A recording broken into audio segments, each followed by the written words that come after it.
Mati endla leyi i film ya Xitsonga leyi tsariweke hi Paradise Dyson Nguni.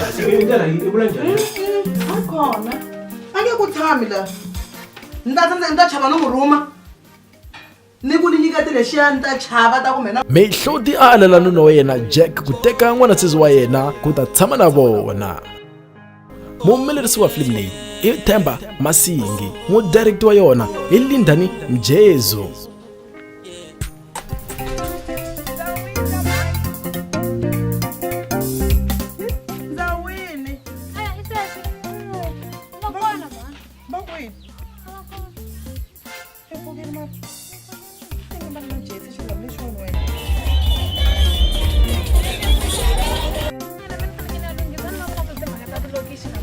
Ya, isso daqui é Santa Rosa. Maka problema ina mama. Mana mana. Uma cama boa, não é? Quando você ia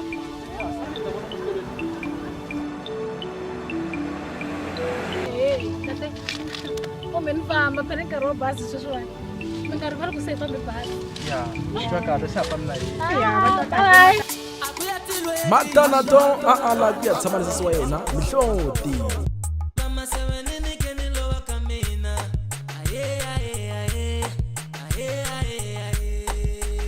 kuya teragisa awi pipe awi to ni so ala kusona ka sese Kata dina tama la kushensi ya papa. Sanchula. ani papa ita tamani bona Hey, kama mai. Uri ulaba uyathama na yena le location Mani. wena Mani kona kona. matanato papa na mani n'wana wa n'wina loyi tihungukini ene lo ni n'wi vutisa a nga ni byeli kombela ka vona n'wina mi nga vatswari va yena i ta wu boxa ntiyiso I ntiyiso mhaka leyi ni yi twaka tindleve ta mina. Isso, mano. Meu dlayela ku dya. I dlayela ku dya mutini wa mina mara na. wena thuhila a nge pfuka a tata loko thyaka ra yena otherwise ni nga dlaya hi mavoko ya mina lama Nhloti n'wana anga ni n'wi byerile n'wana loyi wani ni n'wi byerile matendla a nga riliwi ni n'wi byerile n'wana loyi matanato a nga yi helo i tshama laha kaya la vona namuntlha ku humeleleni exi ya matendla a nga riliwi. Jone Jack a tsotswa siva ra wena Matanato a nga ehleketanga.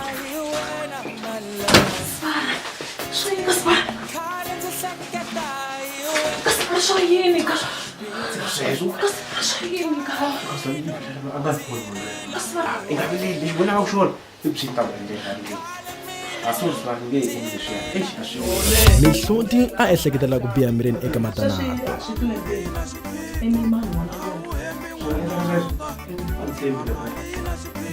Vamos, vamos,